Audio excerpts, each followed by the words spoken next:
कि अगर पुलिस प्रशासन पहले ये कह रही थी कि अतीक अहमद को छुड़ाया जा सकता है, तो फिर अब यहां पर जो उसका इलाका है, जहां पर वो बदमाशी करता नजर आया, चकिया इलाके में जहां जिंदगी भर गुंडाई की, वहां पर इतनी कम सिक्योरिटी क्यों थी?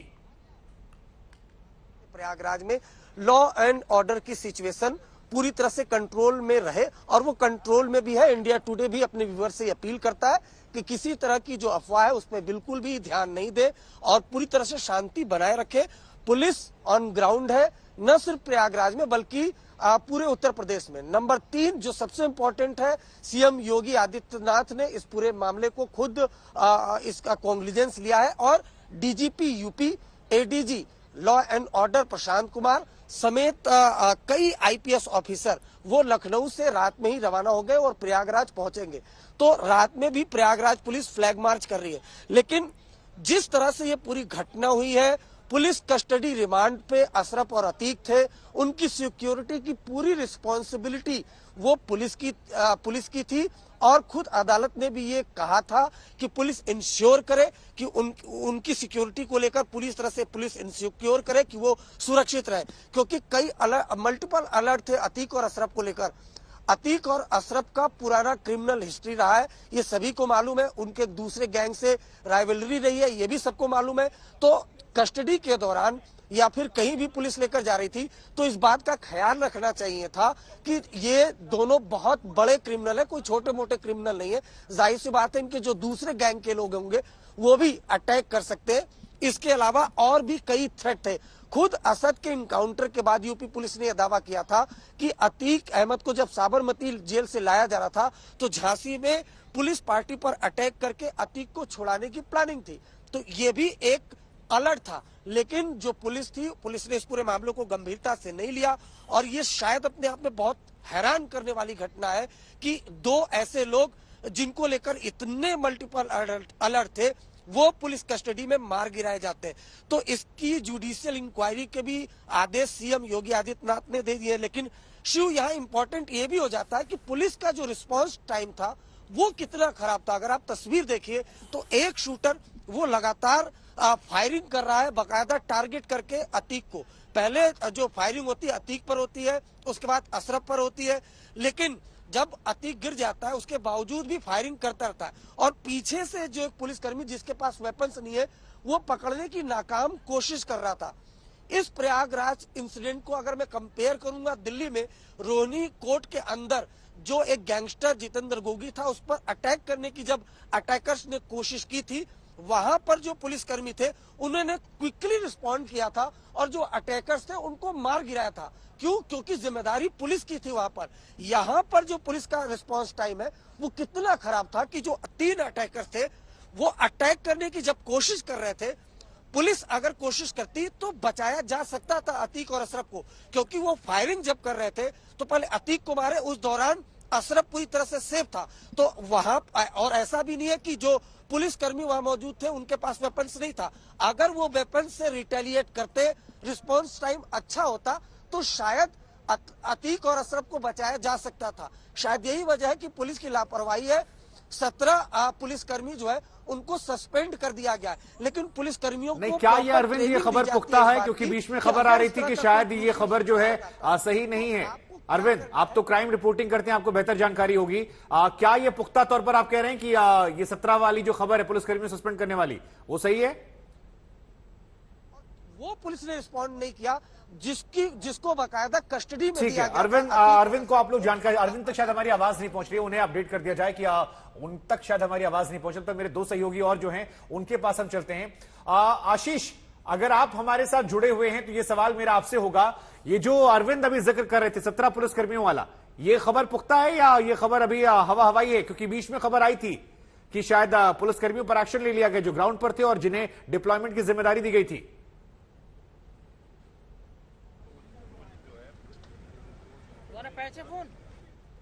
आशीष, ये सवाल हमारा आपसे, अभी जिस चीज का जिक्र यहां पर हमारे सहयोगी अरविंद कर रहे थे 17 पुलिसकर्मियों को लेकर, ये खबर पुख्ता है? क्योंकि बीच में खबर आई थी कि जो ग्राउंड पर पुलिसकर्मी थे या जिन्हें डिप्लॉय किया गया था उन्हें सस्पेंड कर दिया गया, फिर खबर आई कि अभी ये ऑफिशियल नहीं हुआ है। तो एक बार जरा आप अपडेट कर दीजिए कि ये ऑफिशियल है या अभी भी इस पर संशय बरकरार है, उसके बाद बाकी लोग पा जाएंगे।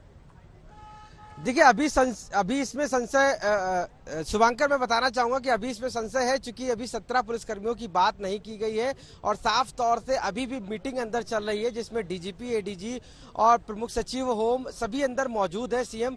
लेकिन अभी ये कंफर्मेशन नहीं आया कि कितने पुलिसकर्मियों को सस्पेंड किया गया है इस पूरे मामले पर। हालांकि कहा जा रहा है कि जो भी दोषी पुलिसकर्मी हैं इसमें और जो उस समय घटना में मौजूद थे उनसे कहीं ना कहीं उनको सस्पेंड किया जाएगा, लेकिन अभी नंबर ऑफ जो सस्पेंशन है वो नहीं निकल कर आया है। तो ये तो कुछ देर में अभी जब एडीजी बाहर निकलेंगे, डीजीपी बाहर निकलेंगे तो बहुत सी बातों का क्लियर हो जाएगा कि आखिर कितने लोगों को इसमें सस्पेंड किया गया और वो लोग कौन थे जिस तरीके से वो हत्या करने प्रयागराज में आए थे। और मीटिंग में आपको बताऊं कि लगातार ये मीटिंग चल रही है और सीएम इस पूरे मामले को लेकर एक एक अधिकारी से वहां बात कर रहे हैं। जो मौके पर जो टीम गई थी उससे बात करने की कोशिश कर रहे हैं, क्योंकि डीजीपी डायरेक्ट उन लोगों से संपर्क कर रहे हैं। प्रयागराज के जो कमिश्नर हैं वो ब्रीफ कर रहे हैं वहां से, क्योंकि शुरुआत में जिस तरीके से ये कियोस हुआ तो मीडिया की बहुत जानकारी थी, तो शुरुआत में उन्होंने एक बाइट भी दी, लेकिन उसके बाद वो जो माइन्यूट यहां से मैं आपको बताऊं कि इंटेलिजेंस के लोग भी कहीं ना कहीं प्रयागराज के लिए रवाना किए जा रहे हैं। और साफ तौर से ये भी कि इस पूरे मामले को लेकर उस दौरान जो उस पूरे प्रकरण में मौजूद थे,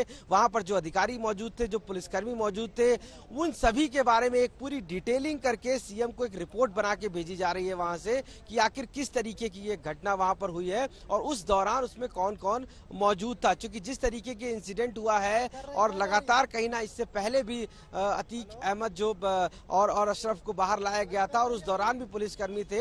हालांकि कितने पुलिसकर्मी थे और किन किन की ड्यूटी लगी थी उन सभी का चार्ट भी मंगाया गया है, बैकग्राउंड भी मंगाया गया है कि आखिर क्या सिचुएशन रही थी वहां पर।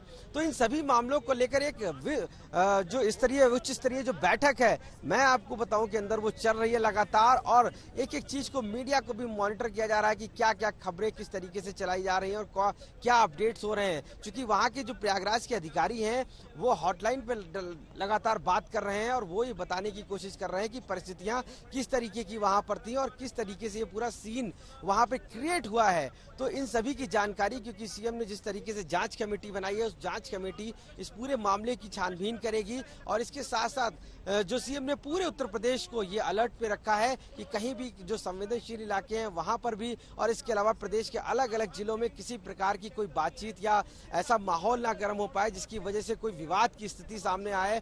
तो लोगों को भी जो चर्चा है, जो लोगों के जो विषय हैं, जो लोगों के सवाल हैं वो भी काफी ज्यादा है कि आखिर ये घटना इतनी बड़ी कैसे अंजाम दी गई। इन सभी पर एक लंबी जो बैठक का दौर है वो अंदर जारी है, क्योंकि तत्काल इस घटना के बाद डीजीपी उत्तर प्रदेश को बुलाया गया सीएम आवास पे, उसके बाद डीजी लॉ एंड ऑर्डर को बुलाया गया और इसके साथ साथ इंटेलिजेंस और साथ साथ कह सकते हैं कि प्रमुख सचिव गृह सभी को सीएम आवास पर तत्काल बुलाया गया और उसके बाद उनसे एक एक मूवमेंट की जानकारी ली जा रही है। और ये साफ कर दिया गया है कि जो भी इस पूरी घटना के एक एक पल है, क्योंकि ये घटना जिस समय हुई है उससे पहले का इंसिडेंट क्या था और इस घटना के दौरान होने के नाते किस तरीके के इंसिडेंट थे, यानी ये सभी चीजों का एक पूरा प्रारूप बनाकर सीएम के सामने पेश किया जा रहा है और उसमें पूरी एक एक चीज की ब्रीफिंग की गई है। इसीलिए डीजीपी और एडीजी इसके साथ साथ होम सेक्रेटरी सभी इस बैठक में मौजूद है और 12 बजे आधी रात हो गई है और कह सकते हैं आधी रात में सीएम इस पूरे मॉनिटर को लेकर किसी भी पुलिसकर्मी को और किसी भी कमिश्नर एसएसपी को यह आदेश नहीं है कि वो अभी ऑफिस में रहे, वो गश्त करते रहे लगातार। नहीं समर्थ, देखिए अब दफ्तर में तो हम और आप भी मौजूद हैं क्योंकि खबर इतनी बड़ी है, तो जिन पुलिस प्रशासन पर जिम्मेदारियां थी उनका तो होना जरूरी, क्योंकि उनके हिस्से शांति व्यवस्था बनाए रखने की जरूरत है। समर्थ, आशीष, तो उनके हिस्से जिम्मेदारी तो है। समर्थ, जितनी तैयारियां अब पुलिस प्रशासन कर रही है, जो मुस्तैदी अब दिखाई जा रही है, ये सवाल तो उठेंगे ना कि आप लोगों ने ये पहले क्यों नहीं दिखाई। और ऐसा भी नहीं कोई मामूली हत्यारा या मामूली गुंडा या मामूली व्यक्ति था, 100 से अधिक केस इस व्यक्ति पर चल रहे थे। 2 राज्यों के बीच में 10-10 लाख रुपए आपने खर्च कर दिए उसको यहां से यहां लाने में, और जब वो अपने इलाके में मौजूद है जहां पर उसके पास बाकी संसाधन भी हो सकते हैं, तमाम तरह की जो आशंकाएं हो बनी हो सकती हैं, उस दिन जिस दिन उसके बेटे को सुपुर्दे खाक किया जाता है, उसे मिलने नहीं दिया जाता है, जिस दिन आप उसके पाकिस्तान टेरर लिंक की बात करते हैं, 7-8 पुलिसकर्मियों के बीच में वो घूम रहा है और मीडिया कैमरों के सामने गोली मार दी जाती है। ये अब सवाल शुरू हो गए हैं और मॉनिटर खबरों को भले ही आप कर रहे हैं, लेकिन जो मॉनिटर करना था, अब सवाल होंगे कि उस वक्त तो नहीं किया, ये नाकामी है। क्या आपको लगता है कि ये भी पक्ष में है? क्योंकि हो सकता है कुछ लोग जश्न मना रहे हो, लेकिन लॉन्ग टर्म में चाहे पॉलिटिकल ही हो, क्या ये इंपैक्ट नहीं करेगा प्रदेश सरकार को, पुलिस को? आप इस बात को ऐसे समझ लीजिए कि अब जब अगली दफा कोई बड़ा इस तरह का क्राइम होगा और कोई क्रिमिनल अगर रिमांड से जुडिशियल कस्टडी से निकलकर बाइट देगा और हम और आप अगर ग्राउंड पर होंगे और माइक लगाएंगे तो दिमाग में शायद ये घटना जरूर आएगी कि कहीं दोबारा आपसे इस तरह की कड़कड़ाहट कानों में सुनाई ना दे। क्योंकि मैं उस वक्त वहां मौजूद था, मेरे कैमरामैन नीरज वहां मौजूद थे, तो हम उस बात का अंदाजा लगा सकते हैं। वो तस्वीर हमारे सामने अभी भी हमारी आंखों के सामने बार बार दोहरा रही है। तो आप इस बात का अंदाजा लगाइए कि ये जो एक प्रेशर है, ये जो एक नई चीज शुरू हुई है, ये कितनी खतरनाक है। क्योंकि कहा जाता है ना चौथे स्तंभ है हम, पर अगर उसी के रूप में कोई आ जाए डमी कैमरा लेकर और इस तरह की साजिश रच दे तो बड़ा सवाल है कि पुलिस की इंटेलिजेंस के पास कोई इंफॉर्मेशन नहीं है, एलआईयू को कोई खबर नहीं है कि इस तरह की घटना भी हो सकती है। चलिए ये एक नया पन था क्राइम का, अगर ये भी मान लें तो आपकी फोर्स तो होती कम से कम। जब अटैक हुआ था तो आपकी बंदूकें तो निकलती उस वक्त, आप भी उस वक्त बच रहे थे। जब तक वो तो कहिए कि सरेंडर कर दिया, 2 शख्स लेट गए, एक शख्स शूटर लेट गया, 2 शख्स घुटनों के बल होकर सरेंडर चिल्लाने लगे, तब आपने उनको गिरफ्त में लिया। तो सवाल यही सवाल है, ये आप समझ लीजिए कि प्रयागराज में इस वक्त ऐसा माहौल है, धारा 144 लग चुकी है, पर ये चर्चा हर जगह होगी कि कितने सुरक्षित हैं यहाँ पर लोग, कितने सुरक्षित हैं उत्तर प्रदेश में लोग।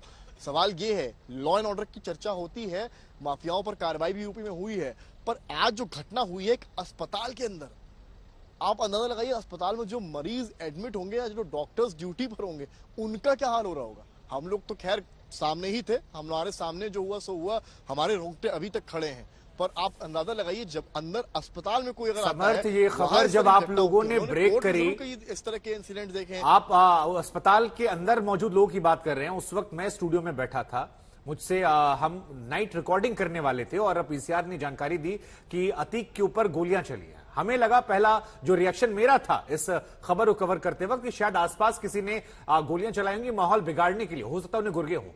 लेकिन उसके बाद जब वो वीडियो आया, स्टूडियो में रोंगटे खड़े हो गए, जबान लड़खड़ाने लगी, सांसें जो हैं वो ऊपर नीचे होने लगी और ये सोचकर डर लगने लगा कि आप जैसे कैमरा पर्सन, रिपोर्टर्स जो ग्राउंड जीरो पर मौजूद थे, उनके दिल में क्या चल रहा होगा, उनके परिवार वालों के मन में क्या चल रहा होगा। जो घटना है वो वाकई में स्तब्ध करने वाली है, ऐसी घटनाएं नहीं देखी। और ये जो नया ट्रेंड है ये बहुत बहुत खतरनाक है, क्योंकि कई बार ट्रैक करते मीडिया वालों, हम लोग भी, और आप लोगों ने भी लगातार कवर किया। लेकिन अरविंद, बार बार ये सवाल हमारे मन में आ रहा है, जब अतीक अहमद के थ्रू ये घटना प्रयागराज में होती है, उमेश पाल हत्याकांड, तब पहली बार सवाल खड़ा हुआ कि अपराधियों में खौफ नहीं है, सीसीटीवी कैमरे में बिना मास्क के वो आए, असद ने गोली मारी।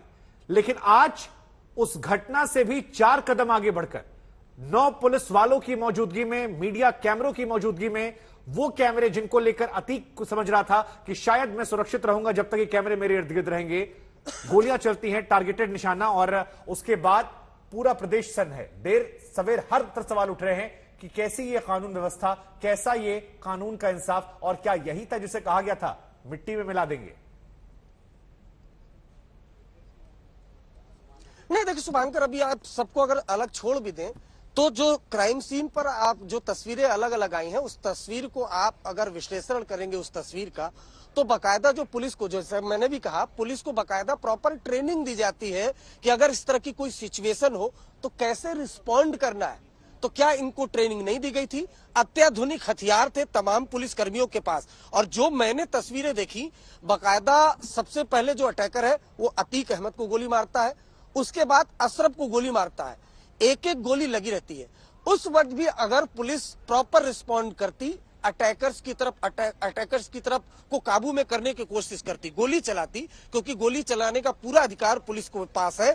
क्यों? क्योंकि अतीक और अशरफ को अदालत ने पुलिस के कब्जे में भेजा था, पुलिस कस्टडी रिमांड पर भेजा था, और प्रॉपर पुलिस को अधिकार होता है कि वो रिस्पॉन्ड करे।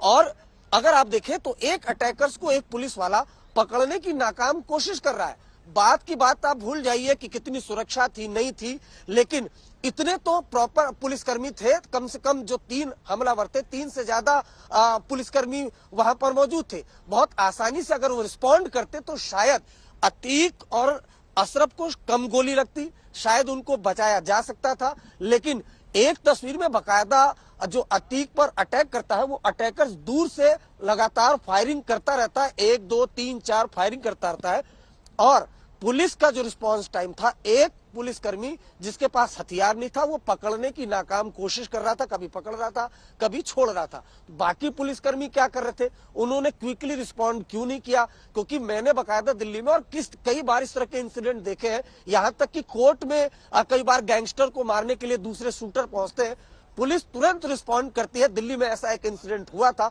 पुलिस ने तुरंत रिस्पॉन्ड किया, जो अटैकर्स थे उनको मार गिराया। तो पुलिस का रिस्पॉन्स टाइम क्राइम सीन पर क्या था ये देखेंगे तो अपने आप में कई सवाल यहाँ पर खड़े होंगे। और दूसरा ये कि जो अतीक और अशरफ, उन्होंने तकरीबन दर्जनों हत्याएं की है, 100 से ज्यादा मुकदमे थे, बहुत बड़ा आपराधिक इतिहास रहा है उनका, और इतनी बेरहमी से उन्होंने हत्याएं की है। जाहिर सी बात है ये भी इनपुट रहा होगा कि देखिए, एक तस्वीर भी मैं आपको दिखाना चाहूंगा, यहाँ पर कैमरामैन प्रदीप गुप्ता आपको दिखाएंगे ये तस्वीर। इस तरह से लगातार फ्लैग मार्च वो किया जा रहा है, साथ ही साथ जो सीनियर अफसर है वो लगातार इस इलाके में राउंड कर रहे हैं। ये तस्वीर देखिए, ऐसा लगता है कि कोई बड़े अधिकारी वो मौके पर पहुंचे हुए हैं। लगातार जो पुलिस की कई गाड़ियां वो यहां से गुजरती हुई दिखाई देंगी, तकरीबन दर्जन भर ये गाड़ियां हैं शुभांकर, जो यहां से गुजरती हुई दिखाई देंगी। काश इतनी भारी सुरक्षा अतीक और अशरफ के साथ होती। इसी तरह की सुरक्षा व्यवस्था जब साबरमती जेल से अतीक को लाया जा रहा था, तो इसी तरीके से वज्रवाहन और पुलिसकर्मी वो आते थे अतीक और अशरफ के साथ। और यहाँ तो हालत दूसरी थी, बकायदा दोनों को अदालत में पेश किया गया था। अतीक को साबरमती जेल से लाया गया था, अशरफ को बरेली जेल से लाया गया था, अदालत के सामने पेश किया गया। और प्रयागराज पुलिस ने बकायदा गुहार लगाई अदालत से कि उमेश पाल हत्याकांड की साजिश में दोनों मास्टरमाइंड है, इसलिए अदालत पुलिस कस्टडी रिमांड दे। दोनों को पुलिस कस्टडी रिमांड दिया गया था। बकायदा पूछताछ करने के बाद दोनों को अलग अलग जगहों पर लेकर पुलिस जाती थी, आज भी लेकर निकली थी शाम के वक्त। शुभांकर मैं बताऊं, दोनों को और एक स्पॉट पर ले जाकर वेपन्स की रिकवरी हुई। उसके बाद रूटीन प्रोसेस के तहत दोनों को इस अस्पताल में लाया गया था। लोकल इंटेलिजेंस यूनिट एक होती है जो बकायदा थ्रेट परसेप्शन जो है उसको गैदर करती है कि अगर जो कोई कैदी है या कोई भी शख्स है उसको किस तरह का थ्रेट परसेप्शन है। और यहाँ तो पहले से ही मल्टीपल अलर्ट थे। खुद जो जो उत्तर प्रदेश पुलिस के सीनियर ऑफिसर है उन तक ने बकायदा असद के प्रेस कॉन्फ्रेंस के बाद खुलासा कर दिया था कि कुछ हमलावर आएंगे, वो पुलिस पार्टी पर अटैक करेंगे और अतीक को छोड़ा ले जाएंगे। तो क्या सिक्योरिटी थ्रेट को इग्नोर किया गया, नंबर 1, और नंबर 2, पुलिस का रिस्पॉन्ड टाइम बेहद घटिया था, जिसका नतीजा ये हुआ कि अतीक और अशरफ की मौके पर मौत हो गई। अब पुलिस कानून व्यवस्था को दुरुस्त करने के लिए लगातार रात में गश्त कर रही है और आज तक भी दर्शकों से अपील करता है कि किसी भी तरह की अफवाह पर बिल्कुल भी ध्यान न दे। प्रयागराज में पूरी तरह से शांति बनी हुई है, उत्तर प्रदेश में पूरी तरह से शांति बनी हुई है। खुद लखनऊ से जो डीजीपी है, एडीजी है और कई सीनियर ऑफिशियल वो रात में ही प्रयागराज के लिए रवाना हो गए। शुभांकर जी।